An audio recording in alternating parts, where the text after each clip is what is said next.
O segundo dia de testes da pré-temporada da Fórmula 1 está oficialmente encerrado, temos dados interessantes para passar para vocês e também algumas notícias bem legais. Lembrando que se você quiser entrar no clima da Fórmula 1, do lançamento aí dos carros e também primeira corrida, você tem na Paddock BR as melhores camisetas 100% algodão, não encolhem, inclusive com promoção na compra acima de R$300 você leva uma camiseta grátis, basta colocar o cupom LARGADA, coloca todos os componentes, os produtos no carrinho, inclusive a camiseta a mais, e aí o cupom LARGADA você vai ter o desconto e frete grátis.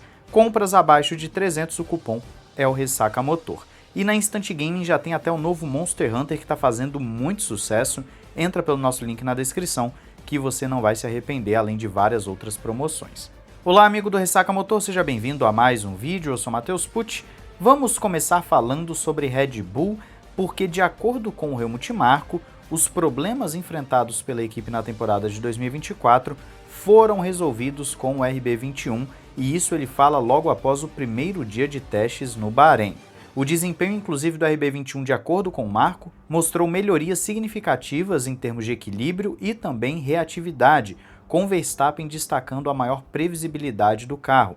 Os testes também de long runs indicaram uma Red Bull mais competitiva, com um desempenho superior à McLaren, por exemplo, mas claro que é muito cedo para cravar qualquer coisa, isso é a percepção da Red Bull sobre o seu carro. Na verdade, eles conseguem comparar com o carro do ano passado, mas não com os seus rivais, né? Ninguém sabe necessariamente onde estão os rivais. Liam Lawson também se mostrou um pouco mais confortável com o carro do que o Sérgio Pérez, o que também está sendo visto com bons olhos pelo Helmut Marko. Então, a Red Bull muito otimista após o primeiro dia. Vamos ver se a entrevista do Marko do segundo dia vai ser também nessa pegada ou se a Red Bull vai mudar um pouquinho o pensamento dela. Só que falando ainda de análise das equipes sobre os seus carros de 2025, a Mercedes vai por um caminho contrário à Red Bull. Se a Red Bull está bem otimista, o Toto Wolff já não está tão otimista assim.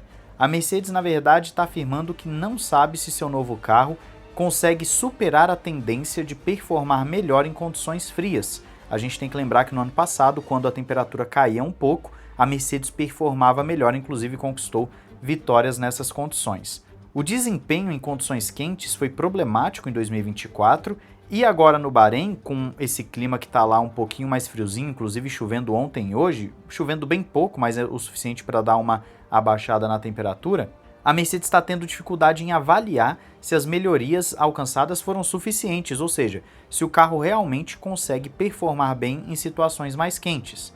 O Toto Wolff está expressando incerteza sobre o desempenho do carro em diferentes condições climáticas e o George Russell está destacando justamente a importância de você ter um carro que mantenha o ritmo bom de acordo com a variável do clima. Então a Mercedes, ao contrário da Red Bull, já não está tão confiante assim que resolveu seus problemas do ano passado.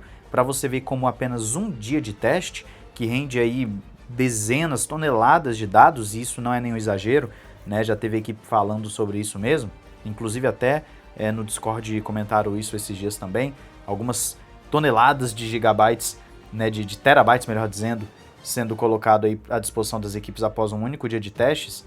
Então eles já têm um pouco aí a noção do que esperar do seu carro depois do primeiro dia. Mas não para por aí, nós temos algumas outras informações bem legais, como por exemplo, nesse segundo dia de teste, a Williams já conseguiu alcançar 1 segundo de ganho em relação ao quali do Bahrein do ano passado, não é em relação ao teste de pré-temporada do ano passado não, é em relação ao quali, ou seja, uma melhora significativa por parte da Williams, chegando a 1 segundo mais rápido do que no quali do ano passado e utilizando o mesmo pneu, o C3. Então nós temos que destacar isso, a Williams realmente conseguiu uma performance, pelo menos inicial no seu carro, muito superior a 2024, o que deve colocá-los como um dos grandes postulantes a rei do meio de pelotão. A gente tem que ver também o tanto que as outras equipes vão melhorar. Amanhã, provavelmente, elas vão pisar mais fundo, fazer uma simulação de classificação para a gente ter uma noção melhor. Só que aí o pneu, claro, já vai ser ali um C5, C4, C6, não vai ser um comparativo tão direto com o ano passado. E outra coisa interessante é que ontem, nos dados, né, de ontem no caso, a McLaren teve um desempenho, nós vimos ali junto, muito próximo da Mercedes, a Mercedes e a McLaren muito próximas, só que o Russell utilizou a 8ª marcha, ou seja, foi no máximo do carro, por 4 vezes na sua melhor volta, enquanto o Norris foi apenas uma vez na 8ª marcha. Ou seja, a McLaren segurou um pouquinho o jogo, escondeu um pouquinho o jogo. Isso já pode ser um alerta para a Mercedes para ver que a McLaren segurando o jogo ainda foi mais rápida. Então, isso aí precisa também ser levado em consideração, já que esses dados estão sendo muito importantes para as equipes nesse momento. Repito o que disse no vídeo de ontem e também em outros vídeos, e eu vi um ou outro comentário avulso ali de gente que parece que não assistiu o vídeo. Esses dados de tempo de volta puro não significam necessariamente que essa é a ordem do grid. A Williams melhorar um segundo com o mesmo pneu é importante? Isso é um dado objetivo, não tem como você mudar isso. Agora, a Mercedes, McLaren, Ferrari, todo mundo andando próximo, a gente não sabe combustível, a gente não sabe o tanto que essas equipes melhoraram. Elas melhoraram 1 segundo em relação ao ano passado, que nem a Williams? Elas melhoraram meio segundo? A gente não sabe. Vamos ter que esperar para ver. Então, tenha ciência que pré-temporada é muito importante para compreender o carro e conquistar mais dados para esse início de temporada. E a gente consegue ver quem está mais equilibrado e tudo mais. Inclusive hoje, no segundo dia, nós não tivemos assim também grandes acontecimentos. Nós tivemos basicamente algumas escapadas de pista, nada demais, e paralisação por causa de chuva, então não dá para dizer que necessariamente tivemos grandes problemas. Agora vamos a mais alguns dados que eu achei aqui bem interessante, pegando lá do Tony no Twitter. Você tem essa tabelinha comparando Leclerc, Norris e Antonelli. A Red Bull não está aqui, não sei exatamente se é porque ela talvez não fez um long run válido, vamos assim dizer, ou se foi apenas uma escolha do Tony. Mas enfim, os dados aqui são bem interessantes. Eu quero que você confira comigo o stint de cada um de C3, ou seja, daquele que seria o pneu mais macio que eles andaram hoje no long run.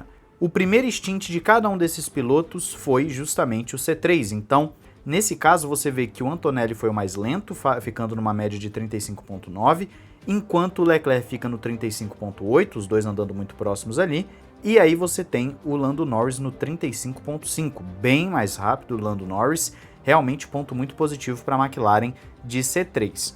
Obviamente não sabemos combustível, acerto, então esses dados não são conclusivos, gente, como tenho falado várias vezes.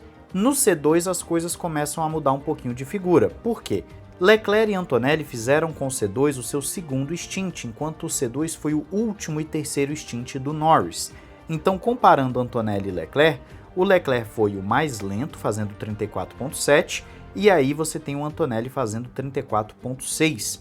Já o Norris fez 32.9, uma diferença muito grande, que pode ser atribuída a combustível, acerto ou até mesmo temperatura, já que foi feito no finalzinho.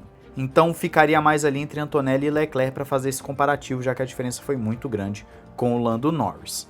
E aí nós temos o stint de C1, o pneu mais duro que eles estavam utilizando, e você vê que tanto Leclerc quanto Antonelli utilizaram mais para o final, enquanto o Norris utilizou no seu stint intermediário. E aí nós temos algo parecido com a questão do C2, que é o que? O C1, o mais lento foi o Lando Norris, 34.3. Charles Leclerc ficou com 34.1. E aí o Antonelli fez 34.0, ou seja, a diferença aqui já começa a ficar mais rápido para quem estava no final da sessão, assim como foi com o C2. Então provavelmente a temperatura estava influenciando bastante. O que nós tiramos disso aqui tudo? Nos 3 stints a McLaren foi bastante competitiva, enquanto Ferrari e Mercedes oscilaram de acordo com o stint. Então é mais ou menos aquilo que a gente estava falando ontem nos dados de setores, né, de volta rápida. A McLaren bem equilibrada, a Mercedes também estava aparecendo legal e a Ferrari oscilando bastante.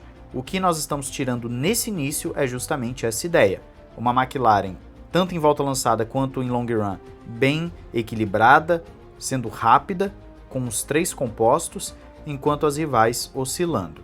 E agora nós temos os dados finais do dia em si. Carlos Sainz foi o mais rápido com a Williams, conforme citamos, 1 segundo, praticamente mais rápido que no quali do ano passado, excelente tempo.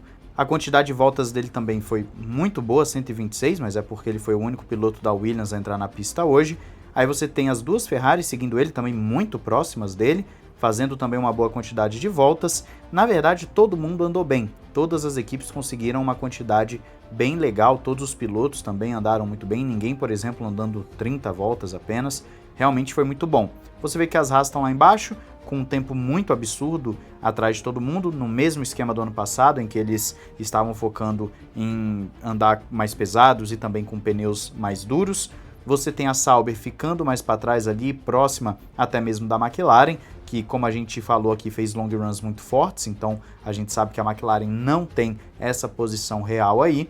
E também você já vai vendo algumas equipes de meio de pelotão se misturando também. A Aston Martin conseguiu ser do meio de pelotão a mais rápida junto da Williams, né? A Williams muito à frente ali com o Carlos Sainz e depois você tem a Aston Martin. Então, em termos de tempos, é isso aí, mas o que interessa aqui pra gente é a quantidade de voltas, que todo mundo andou muito bem, e também os long runs. Mais tarde no vídeo, no segundo vídeo do dia, nós provavelmente teremos mais dados concretos também, o que vai ser bem legal de analisar, e você vai junto comigo entendendo como está se desenhando essa Fórmula 1 2025. Diz aí o que mais você reparou, fala aí, ó, Bortoleto à frente do Hülkenberg mais uma vez, diz aí nos comentários a sua opinião. Um grande abraço, valeu e falou!